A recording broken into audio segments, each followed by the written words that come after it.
I never thought the day my parents passed would end up being the day my brother and I stopped being family. Grief was supposed to bring us closer, but instead, it cracked us open and exposed everything ugly beneath. When the inheritance money finally came through, I thought it would give us some breathing room. I never expected it to become the weapon that would split us apart. My brother, Daniel, was always the dreamer. He'd come up with a new, million-dollar idea every other month, most of them half-baked schemes that never saw daylight. Growing up, I'd been the one who quietly saved my allowance while he blew his on video games and trendy clothes. He wasn't bad with people, actually. He was great at talking, convincing, and charming. But numbers? Reality? Those weren't his friends. So when he cornered me 2 weeks after the inheritance landed in our accounts, I already knew where the conversation was heading. "Listen," he said, leaning across my kitchen table with that manic glint in his eyes. "This is it. This is the one. The business that'll change everything." He slid a folder toward me, full of printouts and projections he clearly made himself on some free online template. The words Urban Brew Hub were stamped across the top page in bold letters. "A cafe?" I asked, raising an eyebrow. "Not just a cafe. A hub," he said, dragging out the word like it was supposed to mean something. "Coffee, craft beer, co-working spaces, live music. You don't get it yet, but this is the future. Every city that's thriving has something like this. We'll be the first here. We'll be rich. I just need you to believe in me." My chest tightened, not from excitement, but from that all-too-familiar sense of dread. I could practically hear our father's voice in my head. "Daniel has ideas, but you have to be the steady one. How much are you asking for?" I said cautiously. He grinned. 80 grand. That'll cover the lease, renovations, startup costs, everything. $80,000. It wasn't just a chunk of change. It was nearly everything I'd inherited. I'd been planning to use mine as a safety net, maybe finally get rid of my student loans, maybe even put a down payment on a small place of my own. It wasn't flashy, but it was security, and after losing both of our parents so suddenly, security was the only thing I wanted. "I can't," I said softly. "I'm sorry, Dan. I just can't risk it." The look on his face. I'll never forget it. The mix of betrayal, anger, and disbelief all rolled into one. "You're serious?" he said. His voice cracked like he couldn't wrap his mind around it. "You'd rather sit on the money and let it rot than help your own brother?" "It's not about that. It's about—" "No. Don't give me your cautious crap. You've always looked down on me. Always thought you were smarter, better. Well, guess what? I'm the one with vision. You're just scared." He pushed back from the table so violently the chair screeched against the floor. My stomach dropped as he stormed out, slamming the door hard enough to rattle the frames on my walls. That was the last normal conversation we had.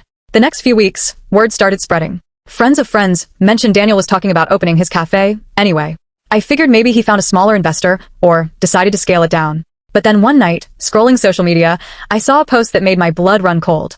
"Exciting news," I read.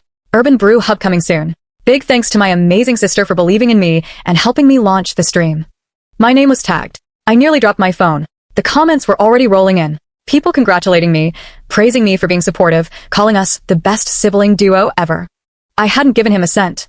I called him immediately, heart pounding so hard I thought I might faint. He answered on the third ring, voice dripping with smugness. "Hey, business partner," he said. "What the hell is that post?" I snapped. "Relax. It's just hype. People need to believe we've got backing. It makes it look legit.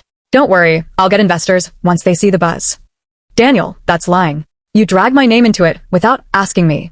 You should be thanking me. When this blows up, you'll look like a genius for being on board. Don't ruin it." I wanted to scream, but I couldn't. My throat felt tight. My hands were shaking. This wasn't just reckless, it was manipulative. He was tying my reputation to a sinking ship, and he didn't even care. The weeks that followed only got worse. He plastered my name everywhere, flyers, social media, even casual conversations with mutual friends. Suddenly, I was the supportive sister who bankrolled her brother's dream. My inbox filled with messages from people saying how inspiring it was. And the worst part? I let it slide at first because I didn't know how to untangle myself without causing a scene. But then the calls started. Debt collectors, landlords, vendors, all of them trying to reach Daniel, and when they couldn't, they came for me. Somehow, he'd put my number down on half his paperwork. That was the moment I realized this wasn't just about money. This was about control, about him pulling me into his chaos whether I agreed or not. And I swear, part of me still wonders, if I had just said yes that first day, would it have been different? Or was this always how it was going to end? Because what happened next, it made me wish I'd never inherited a single dime. The day the first contractor showed up at my apartment, demanding payment for my brother's renovations, I knew things were spiraling out of control. He stood there in a neon vest, clipboard in hand, calling me by name like we were old friends. "Hey, you're Daniel's sister, right? He said you'd handle the financial side."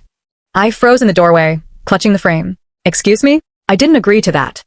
The man frowned, flipping through his papers.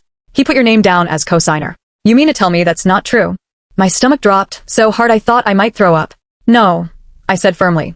That's not true. You'll need to take this up with Daniel. He gave me a skeptical look, like he didn't quite believe me, but eventually walked away muttering about deadbeats and family drama. I locked the door, slid down to the floor, and buried my face in my hands. This wasn't a misunderstanding anymore. This was fraud. My brother was using my name, my identity, like a free pass to cover his mess. I called him immediately. Why the hell is a contractor at my apartment asking for money? I snapped the second he picked up. Oh, that guy? Daniel said casually, as if I were overreacting. Yeah, I put you down as a reference. Chill. It makes us look more legit. A reference? He said I was the financial backer. Daniel sighed dramatically, like I was the one causing problems. You're blowing this out of proportion. It's not like they'll actually come after you. You worry too much. I wanted to reach through the phone and shake him. Daniel, this isn't just reckless, it's illegal. You can't use my name for your debts. You're supposed to be on my side, he shot back. Mom and Dad would have wanted you to help me. And there it was. The knife he always twisted. The guilt trip. The reminder that I wasn't just saying no to him. I was, in his eyes, betraying our parents' memory. That night, I couldn't sleep. My mind kept replaying our childhood, the way Daniel always got second chances, how our mom would smooth things over for him while I was expected to be the responsible one. And now that they were gone, it felt like I was the only barrier between him and complete self-destruction. But the barrier was cracking. Over the next month, Urban Brew Hub actually opened. Against all odds, Daniel managed to find some investors, shady guys with too much cash and not enough patience. The place looked flashy on the outside, with neon lights and glossy Instagram posts, but behind the scenes it was chaos. He had no real business plan, no consistent suppliers, and the bills were already piling up. People in town started associating me with it. At the grocery store, a cashier smiled and said, "Hey, congrats on the cafe. That's so cool of you to back your brother." I forced a smile, but inside I was burning. Every false assumption made the lie grow bigger until it felt like I was trapped in it with no way out. Then came the night that changed everything. I was at home, half asleep on the couch, when a loud banging rattled my front door. Heart racing, I jumped up and looked through the peephole. Two men in dark jackets stood there, one with a thick beard, the other chewing gum aggressively. They looked nothing like debt collectors. They looked like something worse. "Open up," the bearded one called. "We need to talk." Panic surged through me. I didn't open the door. Instead, I shouted back, "You've got the wrong person. I don't know what this is about." "Don't play dumb," the gum chewer said. "Your brother owes us. He said you'd cover him if he fell short." My knees went weak. I grabbed my phone and dialed 911 with shaking fingers. The dispatcher's calm voice was the only thing keeping me from collapsing. By the time the police showed up, the men were gone, but the damage was done.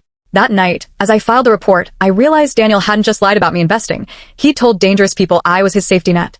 The next morning, I drove to Urban Brew Hub. I didn't call ahead, didn't give him the chance to spin it. When I walked in, the place smelled like stale beer and burnt coffee. A few customers sat hunched over laptops, pretending to be part of something cool. Daniel spotted me immediately. He grinned like nothing was wrong. Hey, sis. "Welcome to the Empire." I marched straight to him. "We need to talk. Outside." Now. He frowned, clearly annoyed by my tone, but followed me out back into the alley. "What the hell, Daniel?" I hissed. "You're dragging me into your debts. Men came to my apartment last night. Dangerous men. What are you doing?"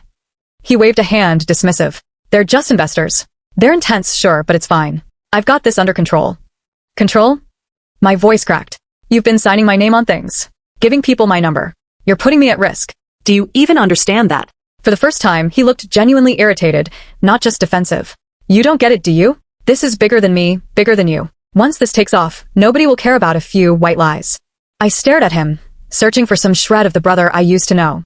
But all I saw was someone drowning in delusion, dragging me down with him. "I'm done," I said finally, my voice low but steady. "I'm going to the police. If you forged my name on anything, I'm reporting it. And if you try to drag me into this again, I'll cut ties completely." His expression shifted in an instant, from irritation to something darker. His eyes narrowed, his jaw tightened. "You'd betray me like that," he said quietly. "Your own blood." "I'm not betraying you," I whispered. "You're betraying me." For a long moment, we just stood there in that grimy alley, the noise of the cafe muffled behind us. Then he leaned in, so close I could smell the stale beer on his breath. "You'll regret this," he said flatly. And the way he said it, the absolute conviction in his voice, sent a chill through me that I couldn't shake. That was the moment I realized my brother wasn't just reckless anymore. He was dangerous. When someone tells you, "You'll regret this," you don't forget it. The words replayed in my head for days, echoing in my skull like a warning I couldn't escape. Every time my phone buzzed, I expected it to be bad news. Every knock at the door made my heart stop. At first, I thought Daniel was bluffing, trying to scare me into backing down. But then things started happening, small at first, then escalating. The first incident was at work. I walked into the office on Monday morning, coffee in hand, ready to zone out in front of my computer, when my boss called me into her office. She closed the door behind me, arms folded. "I'm concerned," she said, her tone clipped. "We received a call from a man asking about your salary and whether you'd be able to pay back a loan. He said you listed us as a reference." I felt the blood drain from my face. What? No. "That's not true. No." My boss frowned, clearly annoyed. "I don't know what's going on in your personal life, but don't drag this workplace into it. I expect professionalism." I nodded frantically, apologizing, but inside, rage was boiling. I knew exactly who was behind it. Daniel was trying to rattle me, undermine me. But that was just the beginning. 2 nights later, my car was keyed. Deep, jagged scratches carved into the paint on both sides. A neighbor mentioned seeing someone lurking around the lot, but of course, they couldn't describe the person clearly. My gut screamed it was connected. Still, part of me hesitated to go back to the police. Reporting my own brother, it felt like drawing a line I couldn't ever erase. I kept telling myself maybe he'd calm down. Maybe he'd get bored of punishing me. But then I got the letter. It came in the mail, no return address. Inside was a single sheet of paper with 4 words written in blocky, uneven letters. "You should have helped." My hands shook so violently I dropped it on the floor. I called my best friend, Lauren, sobbing, telling her everything I'd tried to keep bottled up. She came over immediately, her face tight with worry. "You have to do something," she urged. "This isn't just family drama anymore. This is harassment. It could get worse." I wanted to believe Daniel wouldn't actually hurt me. That deep down, he was still my brother, the kid who once held my hand at our parents' funeral. But the more I thought about it, the harder it was to reconcile that memory with the man he was becoming. Lauren convinced me to change my locks and set up a security camera by my front door. For a week, things were quiet. I let myself believe maybe it was over. But then came the night I caught him. It was just after midnight when the motion alert pinged on my phone. Groggy, I checked the camera feed, and there he was, Daniel, standing at my door, hood pulled up, trying to jimmy the lock with something metallic. My blood went cold. I hit record on the feed and called the police. By the time they arrived, he was gone, but I showed them the footage. They didn't hesitate this time. They opened a case, told me I could press charges for attempted break-in. The next day, I went down to the station and filed the paperwork. My hands were trembling the whole time, but I forced myself to sign. It felt like betraying my family, but what choice did I have? Daniel called me later that night. His voice was venomous. "You really went to the cops?" he spat. "You're unbelievable. You think they can protect you? You think you're safe now? You're not." And then he hung up. I sat in the dark, staring at my phone, my whole body numb. That was when I realized something I didn't want to admit out loud. I wasn't afraid of losing my brother anymore. I was afraid of surviving him. Over the next few weeks, the cafe started to unravel. Word spread that Daniel was behind on payments, that staff weren't getting their checks. The hub that was supposed to be the crown jewel of his vision turned into a joke, customers complaining about watered-down beer, landlords threatening eviction, investors pulling out. And yet, instead of taking responsibility, he doubled down. He told anyone who would listen that I had ruined him, that I'd promised to support him, then stabbed him in the back. That his failure was my fault. Suddenly, mutual friends stopped calling. People I'd known since high school gave me cold looks in public. One woman even approached me in the grocery store, sneering. "How could you do that to your own brother? He believed in you." I walked out without buying anything, hands shaking so badly I could barely grip the steering wheel when I got back to my car. The isolation was crushing. Daniel wasn't just sabotaging my safety, he was poisoning my entire reputation. One night, Lauren and I sat on my couch, pizza untouched on the table between us. She looked at me with an expression that scared me more than anything Daniel had done. Pity. "You know he's not going to stop, right?" she said softly. "Not until you do something drastic." I shook my head, tears stinging my eyes. "He's my brother. I can't just—" "Yes, you can," she cut in. "Because right now, he's not acting like your brother. He's acting like an enemy. And if you don't protect yourself, he's going to destroy you." Her words hit me like a physical blow. Because deep down, I knew she was right. But nothing could have prepared me for what happened next. Because Daniel didn't just want to ruin me financially or socially. He wanted to make me pay, in the one way I never saw coming. And when the truth finally came out, it was worse than I could have imagined. I used to think the worst thing a sibling could do was disappoint you. But disappointment turned out to be the least of my problems. By the time the cafe started crumbling, by the time strangers started treating me like I was the villain in my own story, I realized Daniel wasn't just trying to punish me for saying no. He was trying to erase me and rewrite me into the version of a sister he thought I should have been. The collapse of Urban Brew Hub was messy, like watching a building fall in slow motion. Rent notices were taped to the cafe door, employees walked out mid-shift, and vendors started repossessing equipment. But instead of shutting the place down quietly, Daniel turned it into a circus. Every time something went wrong, he posted about it online. Investors backed out, but will rise again. Some people just don't believe in family. Getting stabbed in the back by those closest to you hurts the most. Each post had a photo attached, him standing in the wreckage of his cafe, arms crossed, trying to look like a martyr. And each post tagged me. I begged him to stop. I sent texts, emails, even left voicemails.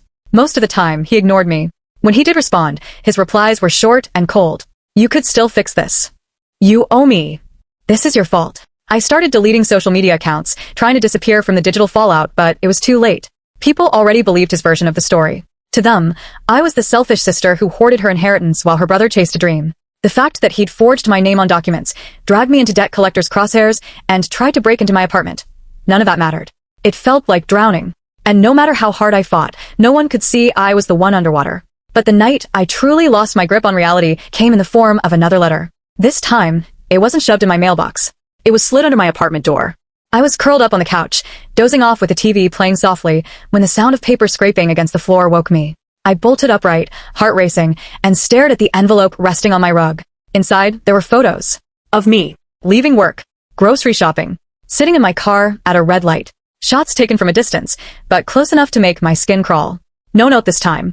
Just proof that someone, almost certainly Daniel, was watching me. I don't think I've ever been more terrified in my life. I called the police again, hands trembling so badly, I dropped the phone twice. They took the photos, promised to look into it, but I could tell by their tone that they weren't optimistic. Without direct proof it was him, their hands were tied. That night, I barely slept. Every creak of the building, every shadow outside my window made me jump. At one point, I caught myself holding a kitchen knife while pacing in the dark, too wired to even set it down. Lauren begged me to crash at her place for a while, but I refused. Part of me was too proud, too stubborn. Another part of me thought, if I leave, I'll come back to find everything wrecked. And deep down, I hated the idea of giving Daniel the satisfaction of chasing me out of my own home. The next week, my job put me on probation. Too many personal distractions, too many unprofessional incidents. Translation, they were sick of my life bleeding into my work. I wanted to scream that it wasn't my fault, that my brother was waging a war against me, but what good would that do? In their eyes, I was unreliable. Daniel, meanwhile, was spiraling further. He started showing up at family friends' houses, knocking on doors, telling them I'd ruined him. He even cornered one of our old neighbors outside the post office, ranting about how I was hoarding money while he fought for his dream. The neighbor told me later, gently, that Daniel didn't look right, that his eyes were wild, his voice desperate. And still, I try to hold onto the tiny thread of hope that maybe he'd burn himself out. Maybe once the cafe officially died, he'd finally let it go. But then came the betrayal I never saw coming. I was sitting at my kitchen table on a rainy Saturday morning, staring blankly at a cup of coffee I couldn't bring myself to drink, when my phone buzzed. It was a message from Lauren. We need to talk. Call me. Something about the tone made my stomach twist. I dialed her immediately. She answered on the first ring. Hey, she said, her voice shaky. Listen, I don't know how to say this, but Daniel reached out to me. My blood ran cold. What? What did he say? She hesitated, and I could hear her breathing unevenly. He told me you've been lying. That you actually did give him the money, and now you're trying to frame him to cover yourself. He said you're obsessed with control, that you've always tried to ruin him. I pressed my hand to my forehead, fighting the urge to scream. And you don't believe that, right? Of course I don't, she said quickly. But he sent me screenshots. Of texts. Supposedly from you. My throat went dry. What kind of texts? The kind where you admit to backing him. Where you talk about wanting to pull out but being scared of looking bad. They looked real, but I know you didn't send them. I know you. I closed my eyes, ball rising in my throat. Forged messages. He wasn't just dragging my name through the mud publicly. He was now manufacturing evidence against me. He's losing it, I whispered. He's absolutely losing it. Lauren's voice cracked. I believe you, but I'm scared, okay? I'm scared of what he's capable of. Her fear mirrored my own. Because if he was willing to fake entire conversations, what else was he planning? That night, I poured myself a glass of wine and tried to steady my nerves. The rain outside hammered against the windows, thunder rolling in the distance. I told myself I was being paranoid, that the storm was making everything feel worse. But around 2 a.m., I woke up to a sound I couldn't ignore. The creak of a window sliding open. I froze in bed, holding my breath. Then I heard it, the soft shuffle of footsteps inside my apartment. Every muscle in my body locked. I reached for my phone, fumbling to dial 911, whispering into the receiver as quietly as I could. There's someone in my apartment. Please send help. Please. The dispatcher told me to stay hidden, to stay calm. But my heart was pounding so loudly, I thought whoever was inside would hear it. I crouched in my closet, phone pressed to my ear, listening. The footsteps moved slowly, deliberately, as if whoever it was wanted me to know they were there. And then I heard his voice. Where are you, sis? Daniel. I slapped a hand over my mouth, tears streaming silently down my face. He was in my home. He had finally crossed the line I'd prayed he never would. The footsteps drew closer, the floorboards creaking under his weight. My entire body shook with terror. And then, sirens. Flashing lights through the blinds. A pounding at the door. Police. Daniel cursed under his breath. The sound of him scrambling, retreating through the window, he came in. I stayed in the closet, paralyzed, until the officers found me. They searched the apartment, but of course, he was gone. Slippery as ever. Still, the report was filed. This time, they took me seriously. They told me I had grounds for a restraining order. But as I sat there, shivering under a blanket the officers had draped over my shoulders, one thought lodged itself in my mind like a splinter. If he was willing to break into my home, if he was willing to stalk me, forge messages, drag me through hell, what else was he capable of? And I didn't have to wait long to find out. Because the very next day, the real twist began to unravel, and it was so much darker than I ever imagined. The morning after Daniel broke into my apartment, I felt hollow. The police had been in and out, neighbors whispering in the hallway, but nothing could erase the sound of his voice drifting through my darkened living room. "Where are you, sis?" I didn't go to work. I didn't even bother making coffee. I just sat at the kitchen table, staring at the restraining order paperwork the officers had left me, my pen hovering uselessly above the dotted line. Part of me still couldn't believe it had come to this. He was my brother. My blood. Filing a restraining order felt like carving a line through the very last thread connecting us. But I wasn't given much time to hesitate. Because by that afternoon, I found out what he'd really been planning. The call came from an unfamiliar number. Against my better judgment, I answered. "Is this my name?" A man asked, his tone brisk, professional. "Yes," I said cautiously. "This is Detective Ruiz, with the Financial Crimes Division. We'd like you to come in for some questions regarding fraudulent activity linked to your accounts." The room spun around me. "Excuse me? Fraudulent activity?" "Yes, ma'am. Several reports have come through. Large transfers, fake investment agreements. Your name appears on multiple documents. We need to clear this up." I gripped the phone so hard my knuckles ached. I didn't do anything like that. Someone must be using my name. My brother. The detective cut me off gently. "We'll discuss it when you come in. Please don't delay." I hung up and collapsed into the chair, my heart pounding so violently I could barely breathe. Daniel. He hadn't just been lying about me investing in his cafe. He had gone further. He'd forged entire contracts, used my identity, set me up as the scapegoat for everything. By the time I arrived at the station, clutching the envelope of threatening letters and the footage from my security camera, I felt like I was walking into my own trial. Detective Ruiz greeted me with a firm handshake and slid a stack of papers across the desk. "Do you recognize these signatures?" he asked. I glanced down and my stomach dropped. Page after page bore my name, scrawled in handwriting that looked eerily close to mine. Investment agreements, loan applications, contracts with vendors, even emails supposedly from me, promising to cover costs if Daniel defaulted. "He forged all of this," I whispered, my voice shaking. "It's not me. I swear to you it's not me." Ruiz studied me carefully. "Do you have proof?" I shoved the photos across the desk, the ones of me being stalked, the letters slipped under my door, the screenshots Lauren had saved of the fake texts. Then I showed him the video of Daniel trying to break into my apartment. For the first time, Ruiz's expression softened. "All right. That helps. But you need to understand, he's been telling a lot of people you were backing him financially. There's a trail of witnesses. It's not going to be easy to untangle." I left the station numb, clutching the police report like a lifeline. Every step I took felt heavier than the last. My brother hadn't just ruined his own life. He was trying to drag me into the grave with him. That night, Lauren came over, bringing takeout I barely touched. She sat across from me, her eyes searching mine. "You need to prepare yourself," she said softly. "He's not going to stop until one of you is destroyed. You or him." Her words rattled in my chest. Because as much as I wanted to deny it, I knew she was right. And then came the twist that made everything snap into focus. It was 2 days later when I got a call from my parents' old attorney. I hadn't spoken to him since the estate was settled, so his number flashing on my phone made me pause. "Hello." I answered, wary. "Lena, I thought you should know something," he said, his voice heavy. "Your brother reached out recently. He was asking about the inheritance documents. Specifically, why he received less than you." My heart skipped. "Less? We got the same amount." There was a long pause. Then the attorney said, "No. You received the full inheritance. He only received a portion." I sat there in stunned silence. "What? That's not. No, you must be mistaken. I thought it was split evenly." "It wasn't," the attorney said gently. "Your parents were very deliberate about it. They left you the majority because they trusted you to be responsible. Daniel was given a smaller share with the hope he'd make something of it. They asked us not to disclose the details, fearing it would cause resentment." My blood turned to ice. All this time, Daniel had believed I was sitting on piles of money while he scraped by. He wasn't just bitter about me saying no, he felt cheated. Betrayed. And suddenly, everything clicked into place. His obsession with my inheritance. His fury when I refused to invest. His desperate attempts to tie me to his failures. In his mind, I had stolen from him. That night, he proved it. I woke around 3 a.m. to the sound of glass shattering. My heart leapt into my throat as I grabbed my phone and knife, tiptoeing into the living room. And there he was, Daniel, standing amid broken glass, rain dripping from his jacket, eyes wild. "You lied to me," he hissed. "They left you everything. I deserved half." Half. "You were supposed to share." I shook my head, tears spilling down my cheeks. I didn't lie. I didn't even know until today. "Daniel, please, you have to believe me." But he didn't hear me. He was too far gone. "You ruined me," he spat. "And now I'm going to ruin you." The knife trembled in my hand. For a split second, I thought he might lunge.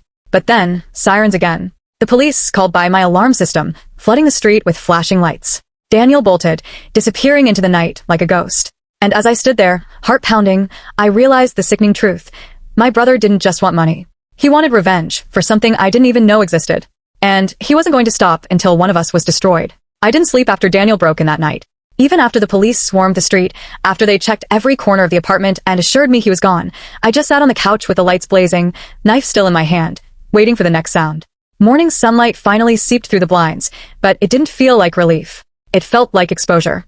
Like the world could now see how broken everything was. The detectives came back around noon. They told me Daniel was wanted on multiple counts now: fraud, forgery, breaking and entering, harassment. They said he'd been seen near the state line, possibly trying to run. I should have felt safe knowing the law was finally after him. Instead, I felt sick. He wasn't just a criminal on paper, he was my brother. The boy I grew up with, who used to trade Halloween candy with me, who cried at Dad's funeral but tried to pretend he didn't. How did we get here?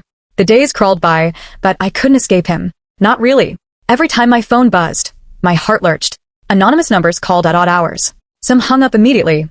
Others whispered things I couldn't make out. One night, a voicemail came through. "Enjoy my money while you can." Daniel's voice snarled. "It won't last." I blocked the number, but the chill clung to me. Lauren begged me to leave town, at least for a while. "Just come stay with me. He's unhinged. He could do anything." But some stubborn part of me refused. Why should I run? Why should I give him the satisfaction of chasing me from my own life? I told myself I'd stand my ground, that I was stronger than him. I believed that until the letter arrived. It wasn't like the others. No insults, no threats scrawled in anger. This one was neat, typed, sealed in a plain envelope with my name on it. Inside was a single sentence. "Meet me at Dad's old workshop. Midnight. Or the world will finally know what you did." My hand shook as I read it. I didn't know what scared me more, the threat or the fact that he'd chosen Dad's workshop. A place heavy with memories. A place I hadn't stepped foot in since we buried him. Lauren nearly screamed when I told her, "You're not seriously considering this? He's luring you. It's dangerous." "I have to go," I whispered. "He's never going to stop. If I don't face him now, he'll keep destroying me." And so, against every ounce of reason, I went. The workshop sat at the edge of town, down a dirt road swallowed by trees. My headlights caught the faded red paint, the sagging roofline, the tools still visible through the dusty windows. It looked frozen in time, like Dad might step out at any moment with sawdust on a shirt. But instead, Daniel was there. He stood in the shadows by the door, thinner than I remembered, his face gaunt, eyes burning with something between rage and desperation. "You came," he said, almost surprised. "You left me no choice," I replied, forcing my voice steady. "What do you want, Daniel? More money? To ruin me completely? Just say it." He stepped closer, and I instinctively backed away. "What I want," he said, voice trembling, "is the truth. Why did they give you everything? Why was I left with scraps?" I swallowed hard. I didn't know until the attorney told me. I thought we got the same. "I swear to you." "Liar." His voice cracked. "You've been sitting on it this whole time, watching me struggle, laughing while I begged for help." "I never laughed at you," I said, tears burning in my eyes. "I just wanted you to stand on your own, to prove you didn't need me." He let out a bitter laugh. "That's rich. You, the golden child, lecturing me about standing on my own." For a moment, silence filled the workshop, broken only by the creak of the old roof. I thought maybe, just maybe, he'd break down, let the anger fade. But instead, he reached into his jacket. My blood ran cold. He pulled out a small revolver, the metal catching the pale moonlight. "Daniel," I whispered, my body locking in place. "Please, don't do this." His hand shook, his face twisted with grief and fury. "Do you know what it feels like? To always be second? To always be the screw-up? To watch them hand you everything while I'm left with nothing?" "They didn't leave you nothing," I said, trying to keep my voice calm. "They left you a chance. And you still have a chance now. We can fix this, Daniel. Turn yourself in. Let me help you." "Help me," he spat. "You already destroyed me." The gun trembled in his grip. For one horrible second, I thought this was it, that my story would end in the same workshop where so much of our childhood had begun. But then his expression changed. The rage melted into something else, something I didn't expect. Resignation. You know what? He whispered. Maybe you're right. Maybe I'm too far gone. And before I could move, before I could scream, he turned the gun on himself. The sound shattered the night. I dropped to my knees, sobbing, my hands shaking as I reached for him. But it was too late. The police found me there, clutching his body, blood soaking into the workshop floor. They pulled me away, their voices muffled under the weight of my screams. In the days that followed, people whispered about Daniel, about the fraud, the lies, the downfall. Some called him a criminal, others a victim of his own choices. But no one really knew the truth. No one knew the boy who used to race me down the dirt road on our bikes, or the teenager who snuck into my room when I cried, promising he'd protect me. And no one knew the guilt I carried, that my parents had trusted me more, that they'd left me with the weight of everything, and him with the belief he'd never be enough. Now I sit here, staring at the inheritance I once thought was a blessing. It doesn't feel like money anymore. It feels like blood, because my brother is gone. And no matter how much I try to tell myself it wasn't my fault, part of me will always wonder if it was. Thanks for watching this story. Do you think I was wrong to refuse investing in my brother's business, or was it the only way to protect myself? Pushpin, share your thoughts in the comments. I'd love to hear what you think. Backhand index pointing right if you enjoyed this story. Don't forget to like, subscribe, and hit the bell so you never miss the next one. Sparkle's more dramatic stories are coming soon. You don't want to miss them.